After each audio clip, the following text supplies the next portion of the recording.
The library door slammed behind me, the sound echoing like a gunshot through the hushed stacks. I was 19, wired on cheap coffee and cheaper thrills. And the last place I wanted to be was trapped in this dusty prison of books. But community service doesn't care about your plants, it just chains you to them. I was Eli Carter, the kid who'd rather burn bridges than build them.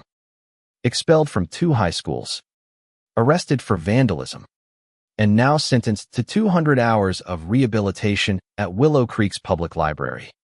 The judge called it a chance to straighten up. I called it hell.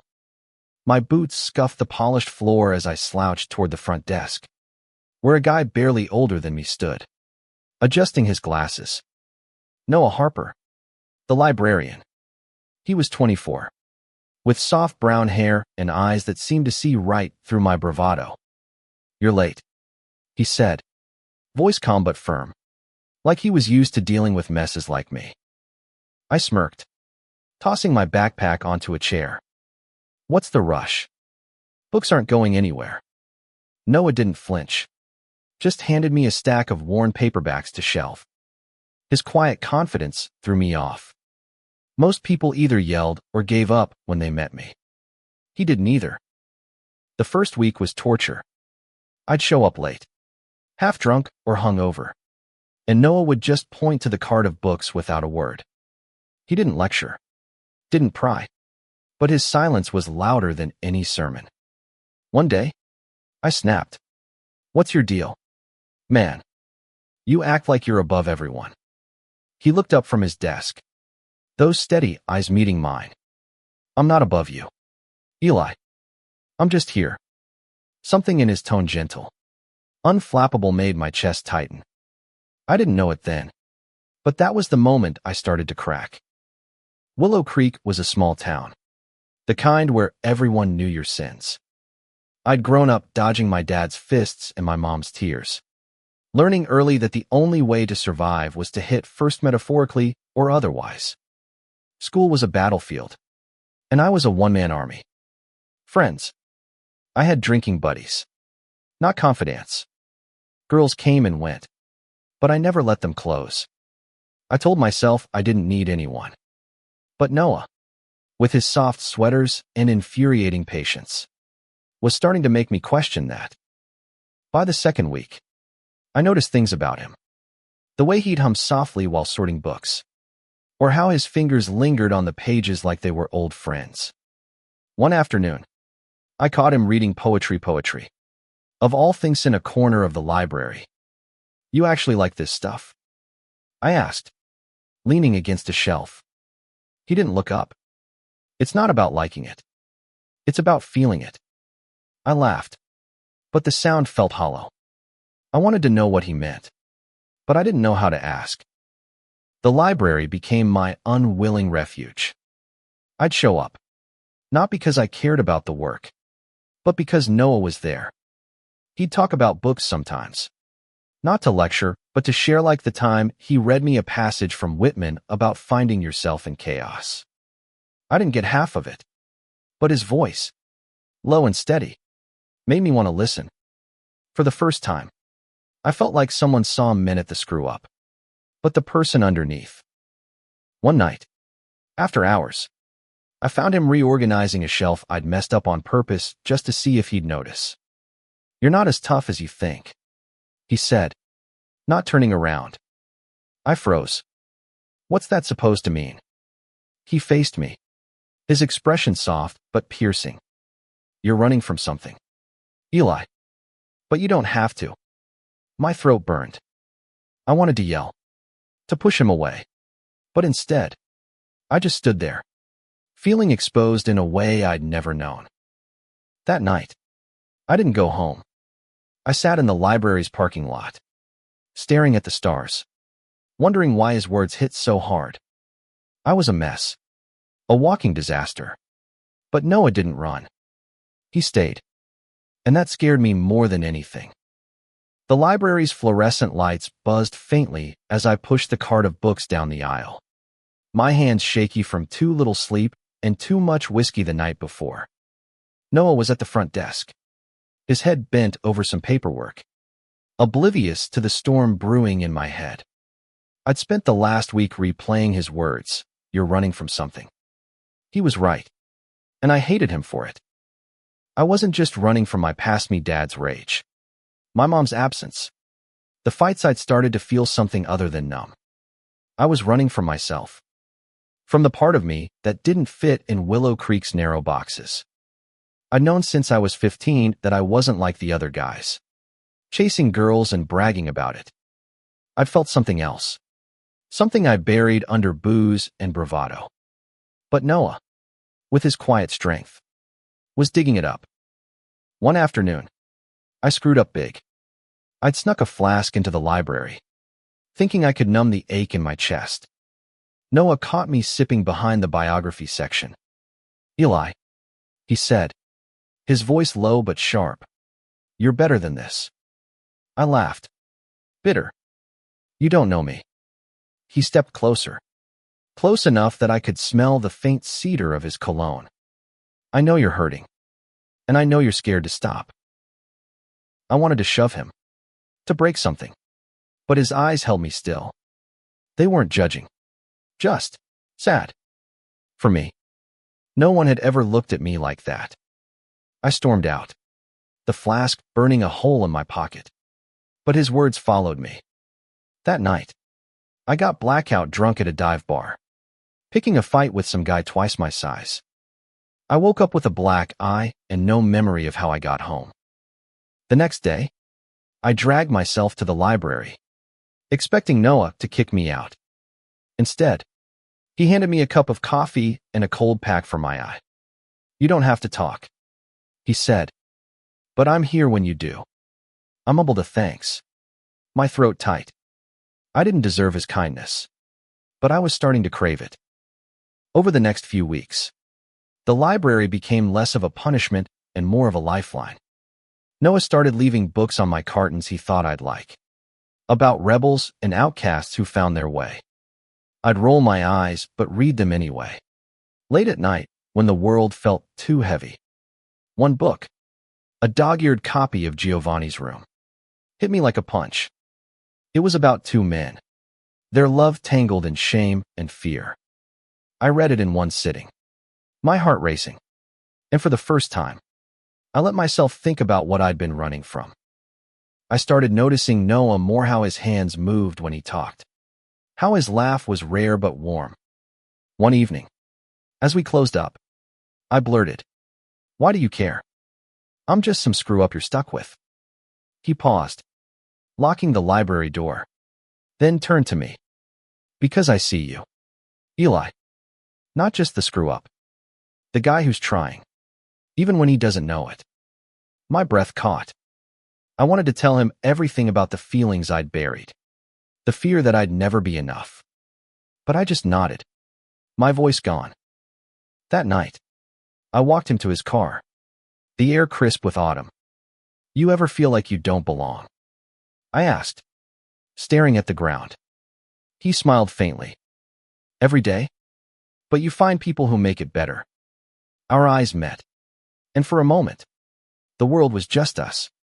I didn't know if I was ready to face what that meant, but I knew I didn't want to run anymore. The library smelled of old paper and rain-soaked coats as I pushed through the doors, my heart pounding harder than it should have. It had been 2 days since I'd asked Noah that question in the parking lot, and I couldn't shake the way he'd looked at me, like he saw every jagged piece of me and wasn't afraid. I was terrified, though, because I was starting to feel something I couldn't name. Willow Creek wasn't kind to people who didn't fit. I'd heard the whispers, seen the looks when guys held hands at the diner or when anyone dared to be different. I'd spent years building walls, convincing myself I didn't care what anyone thought. But Noah was tearing those walls down, and I didn't know how to stop Heimer if I wanted to. That week, I started showing up early, not because I cared about shelving books, but because I wanted to be near him. Noah noticed. Of course, he'd raise an eyebrow when I arrived before him, but he never teased. Instead, he'd share small pieces of himself, a story about growing up in a strict family, or how he'd found solace in books when he felt alone. I didn't always know who I was. He admitted one day. Stacking returns. Took me years to figure it out. I wanted to ask what he meant, but fear stopped me. Instead, I threw myself into the work, hoping it would drown out the questions in my head. One afternoon, while we were sorting donations, I found a photo tucked inside an old novella picture of Noah, younger, with another guy, both smiling at some beach. "Who's this?" I asked, holding it up. His face tightened, just for a second. "Someone from college," he said, taking the photo. "Didn't work out." His voice was steady, but I saw the flicker of pain. I didn't push, but it gnawed at me. Was that guy like me? Did Noah see me the same way? The library started hosting a book club, and Noah asked me to help set up. I grumbled, but stayed, watching him lead discussions with a quiet passion that made people listen. One night, a woman read a poem about love and loss, and I saw Noah's eyes glisten. After everyone left, I lingered. "That poem got to you," I said, trying to sound casual. He nodded, staring at the floor. It reminded me of someone I lost. Not just a breakup, more than that. I didn't know what to say, so I just sat beside him, our shoulders brushing. For once, I didn't feel the need to fill the silence. Days turned into weeks, and I started changing. I drank less, fought less. Noah's presence was like a tether, keeping me from spiraling. But the closer we got, the more I wrestled with what I felt. I'd catch myself staring at him, my pulse racing when he smiled. One night, as we locked up, I grabbed his arm. "Noah." The words caught in my throat. He waited, patient as always. "I don't know what I'm doing," I admitted. He stepped closer, his voice soft. "You don't have to know. Just be here." My heart pounded, and for a moment, I thought I might kiss him. But fear won, and I pulled back, muttering goodnight. I walked home under a sky heavy with stars, my mind a mess. I was falling for him, and it scared me to death. But for the first time, I didn't want to run. The library's windows rattled as a late autumn storm rolled through Willow Creek, matching the chaos in my chest. I'd spent weeks dodging what I felt for Noah, but every time he looked at me, it got harder to pretend. I was 19, a kid who'd spent his life breaking things, and he was the first person who made me want to build something instead. I started finding excuses to stay late, helping Noah with tasks that didn't need doing. He'd tease me gently, saying I was overachieving for a slacker. I'd laugh, but inside, I was unraveling. One evening, while we were boxing up old magazines, our hands brushed. I froze, heat flooding my face. Noah didn't pull away, just looked at me with that quiet intensity. "You okay?" he asked. I nodded, but I wasn't. I was drowning in feelings I didn't know how to name. Willow Creek's gossip mill started churning. Someone saw us leaving the library together one night and spun it into something it wasn't. My old drinking buddies cornered me at a gas station, slinging slurs and asking if I was one of them now. I swung at the biggest one, not because I cared what they thought, but because I was terrified they might be right. The fight landed me in lockup for a night, and when I got out, Noah was waiting at the library, his face a mix of worry and frustration. "You can't keep doing this," he said. "Not to yourself." I wanted to tell him I was trying, that I was fighting for him in my own messed up way. Instead, I muttered an apology and got back to work. But something shifted after that. Noah started opening up more, sharing stories about his life, how he'd come out in college, lost friends, gained others. "It's not easy," he said one night, his voice low, "but it's worth it to be who you are."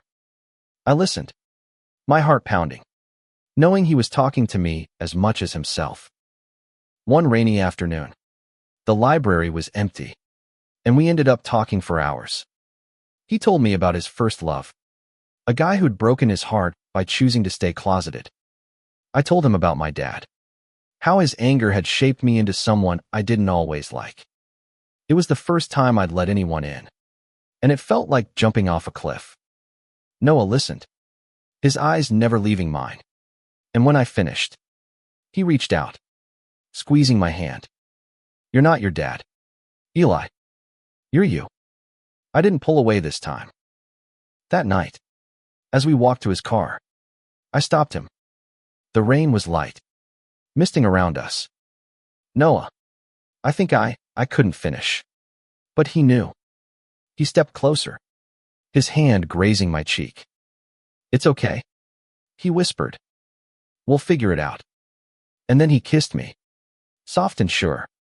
And for the first time, I didn't feel like I was falling apart. I felt whole. The kiss lingered in my mind like a song I couldn't stop humming. Noah's lips, the rain, the quiet certainty of his touch, it was all I could think about as I walked home. The world softer under the streetlights. For the first time, I wasn't running from myself, but towards something, someone, who made me want to be better. But Willow Creek wasn't ready for us. The next day, I overheard two women at the library whispering about that librarian and the troublemaker. My stomach twisted. I'd spent years not caring what people thought. But this was different. This was about Noah, and I didn't want my chaos to ruin him. I avoided his eyes all morning, shelving books with a focus I didn't feel. He noticed. "Of course. Eli, talk to me," he said during a break. I shrugged, muttering, "It's nothing." But it was everything. The rumors spread like wildfire. My dad caught wind and showed up at the library, his face red with rage. "You're embarrassing me," he spat, not caring that Noah was nearby. I stood my ground, fists clenched. "I'm not your punching bag anymore." He left, but his words cut deep. I turned to Noah, expecting pity, but he just handed me a book. "Read this when you're ready," he said. It was Maurice, a story about love defying the odds. I took it, my throat tight. We started stealing moments, quiet talks after closing, walks under the stars. Noah told me about his dreams of leaving Willow Creek, maybe opening a bookstore someday. I told him I didn't know what I wanted, only that I wanted him in it. But the town's judgment weighed heavier. Kids I'd known since grade school started avoiding me. A local pastor even stopped by the library, preaching about sin, until Noah politely asked him to leave. I saw the toll it took on him, the way his shoulders sagged when he thought I wasn't looking. One night, we went to a diner outside town, hoping for some peace. We sat in a corner booth, laughing over greasy fries.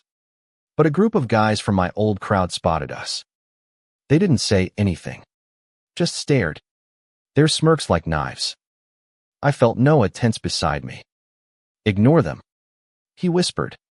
But I couldn't. I wanted to protect him, to protect us, but I didn't know how. Back at the library, I started pulling away, scared my past would drag him down. Noah noticed, calling me out one evening as we locked up. "You're shutting me out, Eli." "Don't," I snapped. "I'm trying to keep you safe." He stepped closer, unflinching. "I don't need saving. I need you." His words broke something in me, and I kissed him, desperate and raw, right there in the empty library.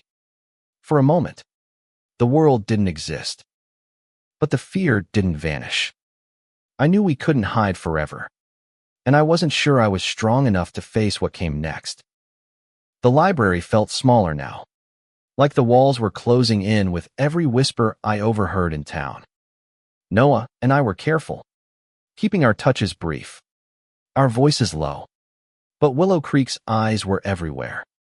I was starting to understand what Noah meant about living as yourself. It was freedom, but it came with a price.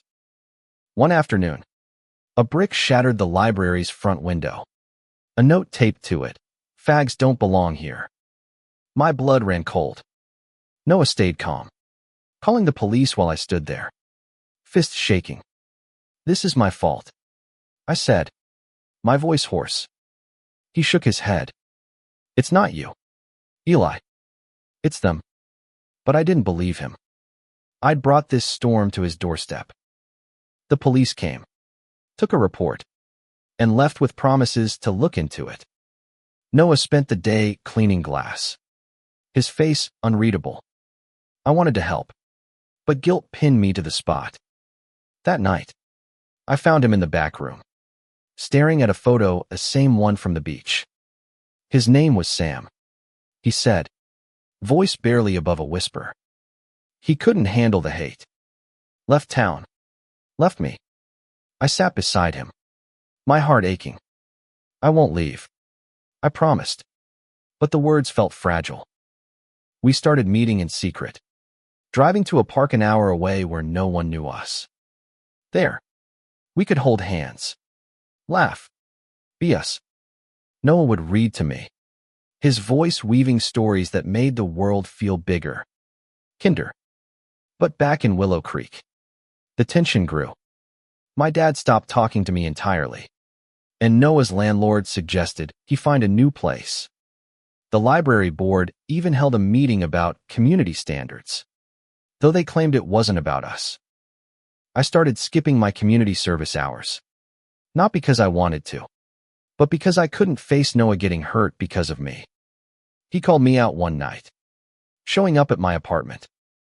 You're running again, he said, his voice breaking. I wanted to deny it, but he was right.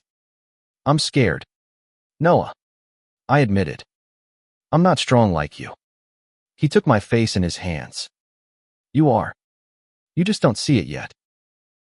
That night, we stayed up talking, planning a future we weren't sure we could have. He told me about a city where people like us could live openly. I wanted that, but fear clung to me. The next day, I found a letter from the library board, threatening to fire Noah if distractions continued. I knew I had to do something, but every choice felt like a trap. The library was quiet, but it wasn't peaceful. The broken window had been replaced, but the note's words lingered in my head like a bruise. Noah kept working, his calm a mask I could see through now. I hated that I'd brought this into his life, but I loved him too much to walk away. I started researching, late at night, about places where we could start over. Cities like Portland, where people didn't care who you loved. I showed Noah my notes one evening, expecting him to laugh it off. Instead, he smiled. A real one. You're serious about this, he said.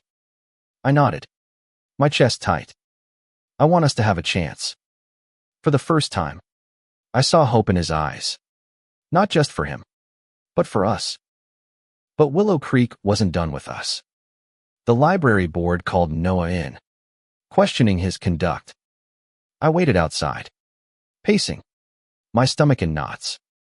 When he came out, his face was pale. They're giving me an ultimatum, he said.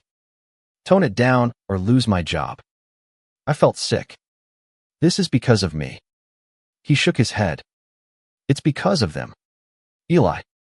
They're scared of what they don't understand. I wanted to fight, to scream at the world, but Noah needed me to be steady. So I stayed, helping him through the days that followed. We kept our distance at work, but at night, we'd meet at his place, planning our escape.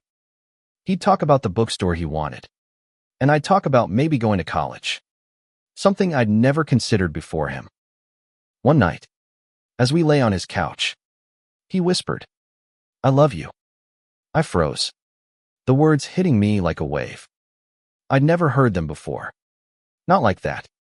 I love you too, I said, my voice shaking. It was the truest thing I'd ever said. But love didn't stop the world from turning against us. A week later, someone slashed Noah's tires.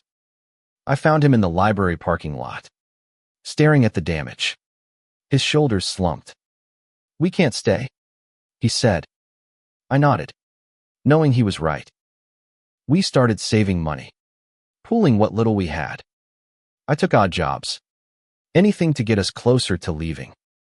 But the night before we planned to tell the library board we were done, my dad showed up at my apartment, drunk and furious. "You're throwing your life away for him," he yelled. I stood tall, my voice steady. "I'm building a life with him." He left, and I knew I'd lost him for good. But I'd gained something bigger. The morning we left Willow Creek, the sky was a bruised purple, promising rain. Noah and I packed his car with what little we owned: books, clothes, and a few photos, including the one from the beach. I looked at it, at the younger Noah smiling with Sam, and felt a pang. "You okay?" he asked, catching my gaze. I nodded. "Just glad it's us now." We'd told the library board we were leaving, and they didn't try to stop us. Maybe they were relieved. The town had won, in a way, pushing us out. But as we drove past the library one last time, I didn't feel defeated. I felt free. Noah reached for my hand, and I held on tight, knowing we were heading towards something better. Portland was everything Willow Creek wasn't. The city buzzed with life, with people who didn't stare or whisper. We found a tiny apartment, barely big enough for our dreams. But it was ours. Noah got a job at a bookstore, his eyes lighting up every time he talked about it. I enrolled in community college, studying literature because of him. It wasn't easy, money was tight, and I still fought my old demons, but Noah was there, steady as ever. One evening, months later, we sat on our balcony, the city sparkling below.